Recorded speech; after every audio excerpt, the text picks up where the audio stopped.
Hi, I'm Lindsey Head. I'm at the Flying Fish Cafe in Port Elliot, and this is part of my story. He always had something up his sleeve. He'd real deception. He'd show the ball to opponents and dodge and weave and balk, and naturally he often trying to stop Lindsey Head at all costs, and his record shows that this still hasn't been achieved. He's still going as well as ever. For example, John Burt is a very diplomatic, softly spoken coach. Lindsay, it's about the time of your life when we get a chance to reflect back and hear your football story. Well, at least I've got to this age, David, that you're thinking about doing that. Well, let me start right at the top. You were born in September 1935 in the heart of footy finals, and I guess football and finals were in your blood at the time you were born. Well, I guess my dad wanted a footballer when I was born, and lucky enough he got a footballer. Lindsay, your father Tom was a pretty handy footballer for West Torrens. Yes, he played for West Torrens for about 7 years, but he didn't come down to Adelaide from Quorn until he was 27. And he only came down because my uncle wanted to try out, Uncle Neil, and he played for West Torrens as well.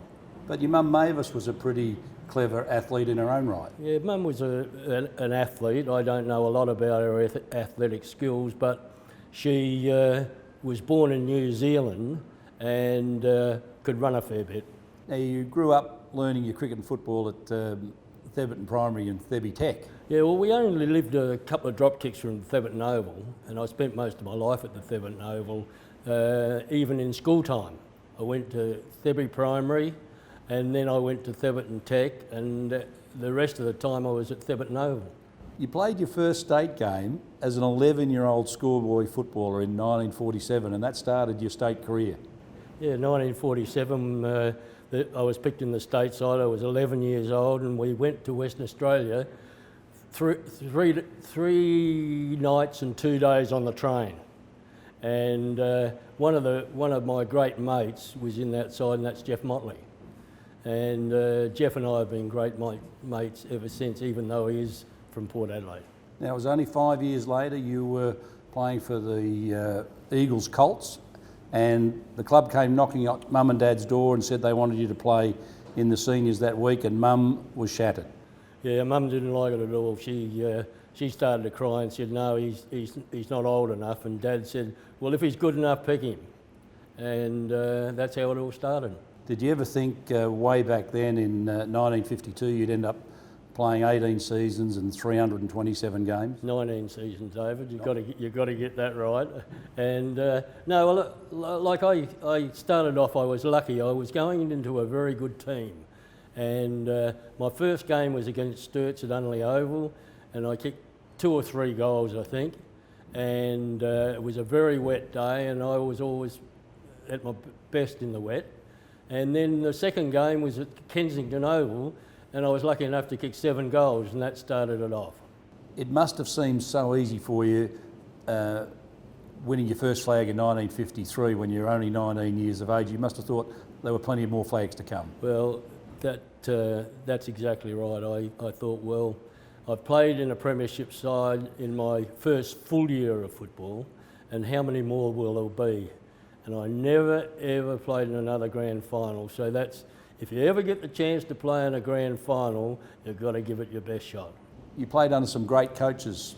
Yes, one of my early coaches was Tuppence Kersley. He died at 101 last year, and he was still driving his car and having a beer at the Grange Hotel. And he was the first coach, and then of course the first league coach was Joe Kinlow. He coached the side when I went there, and he was a premiership coach. And he was a gentlemanly man, Joe Kinlow. And the other coach that I had great fondness for was Dick Reynolds. Dick came over and coached us in 1961, 2 and 3, I think. And in 1963, we had the best side that I ever played for. as far as West Torrens were concerned. There was Neil Hawke and Bob Shearman and Jeff Kingston and Freddie Bills, to name just a few. And we were minor premiers by about 3 clear games, and we got beat a kick in the preliminary final. We got beaten just 1 point in the preliminary final with about 4 of our best players out, who all would have been available in the grand final, but we didn't make it. You did play in the golden era of West Torrens timeline, and with some great players. Oh yes, you know, the great players were there when I started. There was Bob and Ray and Bill Hank and Don Pryor. Probably was the best ruckman that I ever played with. He just had that ability to roll the ball off the back of his hand and just put it to where you wanted it to go, and not with any great force, and you just had to run onto the ball, and he was a great ruckman, Don Pryor. Fred Bills and Bob Shearman were amongst that group? No, not the early group, no. Later on? They came along in the 60s. Bob came from Essendon, and Freddie Bills. I was coaching West Torrens in 59-60, and Freddie Bills came out to play in the trial game for the junior Colts, and he played a half a game in the first game, the junior Colt game. We took him off, put him in the senior Colt game. We took him off at half time and played him in the seconds game. We took him off at half time and played him a full game in the league side. And that's how Freddie Bill started his career. And ended up a great player. Oh, he played 300 odd games. And you were close to Bob Shearman? Yeah, Bob Shearman and I were mates. Bob and I learnt the hotel game together at the Maid of Auckland Hotel on South Road, and he went to the Waverley, and I went to the Waverley. Is now not the Waverley, but it was a bad move for Bob as far as we were concerned, because it was in Sturt's area, and they infiltrated and ended up getting him to go and play for Sturt's. And I went to the Cross Keys for 16 years. Now, somewhere around there, you found the time to play 37 state games, more than any other player in history. Yeah, well, I was lucky enough to be picked in the state side, and I was lucky enough to be vice captain a lot of times in the state side, and I was a captain on one occasion in the state side. So it was something that I didn't dream of as a kid, but I was very pleased to have on my record. And you played under some pretty good state coaches when you played state football. Foss Williams, you played under Jack Odie, Bob Quinn, Ken Farmer. How were they? Well, they were all different coaches in their own ways. Foss was a Port Adelaide style coach that you ran at the ball, and if anyone got in your way, you had to knock them over, and that wasn't really my forte. But he had players like John Cale and that sort of thing, and if they kicked a pretty pass and hit someone on the chest, he would want to know why they hadn't kicked it as far as they could kick it, you know. But then Jack Odie came along, and Jack was a skills coach. And prior to that, there was Ken Farmer and Bobby Quinn, and they were gentlemanly men and knew a lot about the game. Now, Jack Odie would have loved you because you were a magnificent stab pass. Yeah, I got on pretty good with Jack, but I got on even better with Jack when Paul Bagshaw broke my playing record, and I went to the function to celebrate that occasion, and from then on, Jack and I were pretty good mates. Where did you learn that magnificent stab pass? Well, when I was a boy, we used to go and watch the club all the time. Bob Hank was the greatest stab pass of all time, left-legger stab pass, and I always wanted to kick like Bob, but Bob used to kick them hard.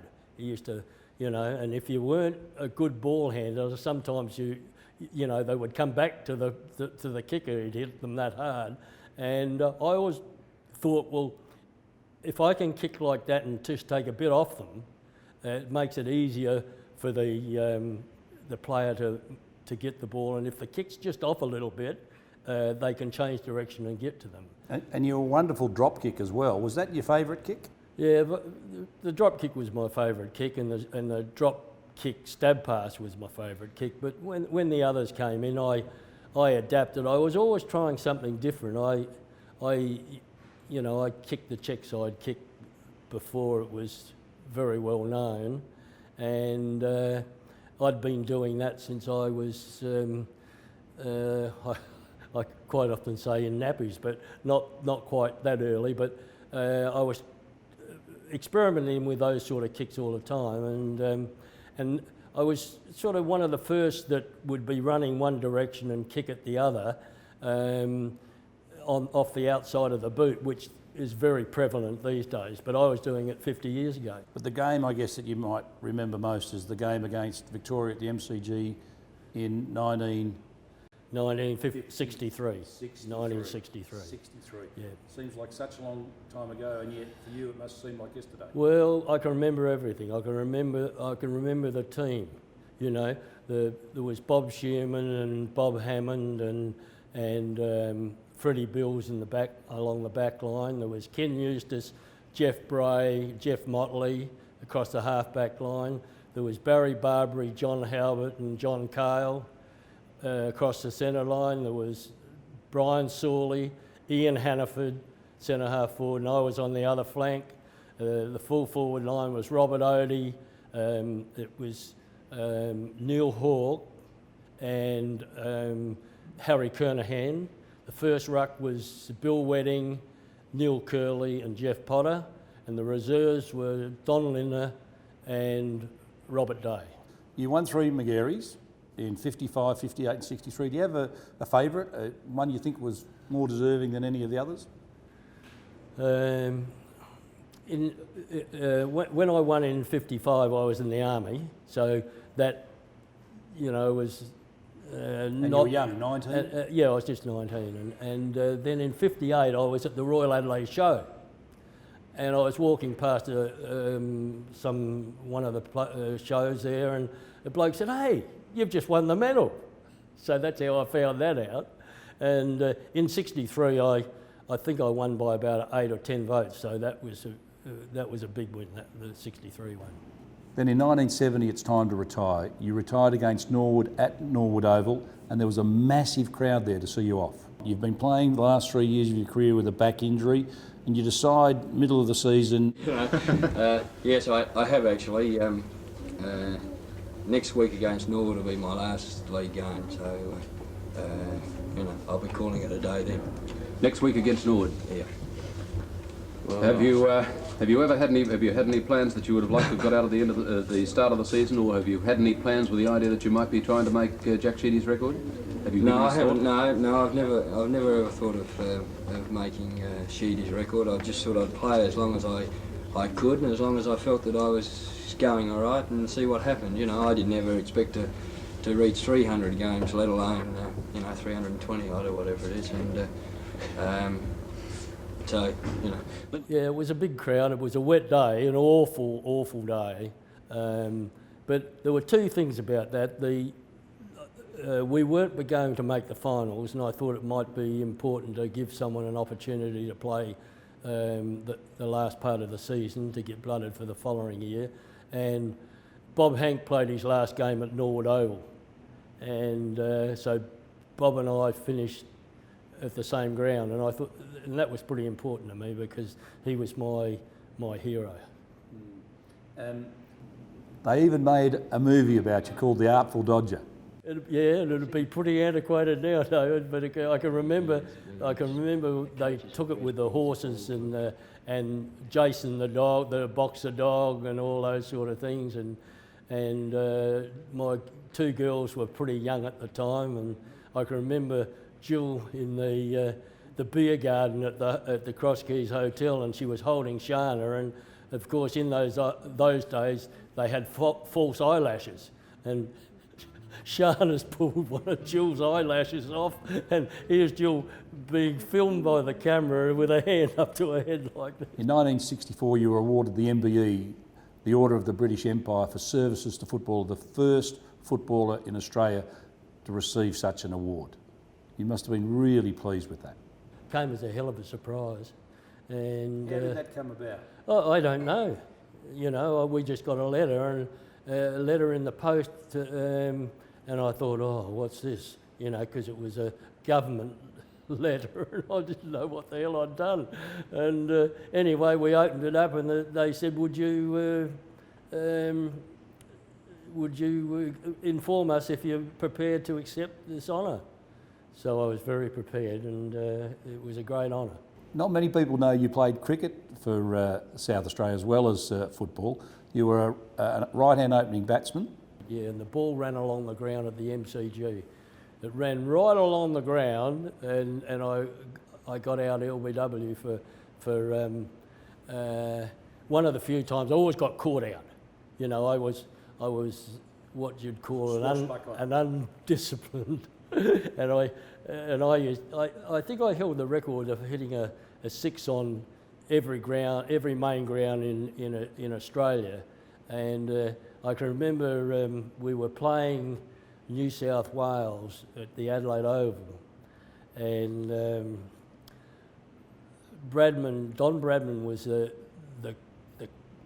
manager coach of the side the 1 year that I played. I don't think he ever did it.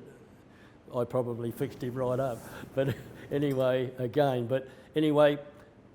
we lost a wicket with about 20 minutes to go, and I had to go in. And he said, "Just hold your end up till lunch." See, so yes, Don, away I went. Well, I get out there, and Norm O'Neill was bowling, and he was bowling to Bunga Hearn, who was the past mayor of Angaston, and Bunga didn't pick Norm's wronging and snicked it through the slips for a single, and I went down there, and I was watching this ball coming out of O'Neill's hand, and I thought, geez, I can pick that wronging, you know. And anyway, what's he do? He bowls me a wrong on first ball. Well, I've laid the ears back. I've gone bang, and it's gone 9 miles in the air, and the short boundary at Adelaide Oval, and there's a bloke sitting on the fence, and I thought, oh no, what's Bradman going to say? And it just popped over the fence for 6, you see. So anyway, Norm came in and bowled me a wrong on the next ball, and I hit it over where the Victor Richards gates were. It hit the road, and they picked it up on King William Street. And I went in, I was 30 not out in 20 minutes, and Don just shook his head and walked away. He didn't want to know me. You also bowled to the great Don Bradman. Tell us about that. Yeah, well, Don was, as I said, he toured with us, and we kept asking him to have a hit, and he kept saying, "No, boys, I'm past all that," you know. And anyway, one day we got him in the right mood, and he said, "All right," he put the pads on. And so he put the pads on, and he said, "Just roll the arm over, boys," you know, and I bowled to him for at least a half an hour in the nets, and I mean, that's got to be something that you can remember till you go to your grave, you know. And anyway, you remember Mick Clingley that played he was in the state squad, see, and he's always a clown. So he took a new ball out of the bag and come running in and let one go at him. And Don stepped inside of it and went bang and hit it out into the Adelaide number 2 ground. And Mick was flabbergasted. He was a great man. Tell us, you've had a great career, but do you like the modern game? Yeah, I like it in some respects. You know, I don't like the way they kick for goal. I mean, I like the trick shots. They've all learned to do the trick shots, but they can't kick the goals when they should in front of goal. And there's something wrong with their method there. And you know, some of the rule changes. See, in my opinion, I wouldn't have the interchange anywhere near like it is. I reckon you judge a player on what he can do when he gets tired. And a lot of these blokes are going 5 minutes and going off and having a rest. And, you know, there's no way that I'd take blokes like Ablett or Judd or players like that off the ground. They can get as much rest in the forward pocket, and if it goes down there, they've got an 80% chance of getting it. You know, and I still can't understand for the life of me how a player runs off after he's kicked a goal. I think that is the greatest farce of all time, because I reckon football's a confidence game, and your confidence is right up when you've kicked a goal, and you're sitting on the bench. That can't be right. Well, Lindsay, from all the footy fans before you and all the footy fans after you, you certainly have been a wonderful champion, a wonderful West Orange champion, a wonderful South Australian champion, and a great ambassador for football in general. Thank you for your time today. It's been a pleasure, David.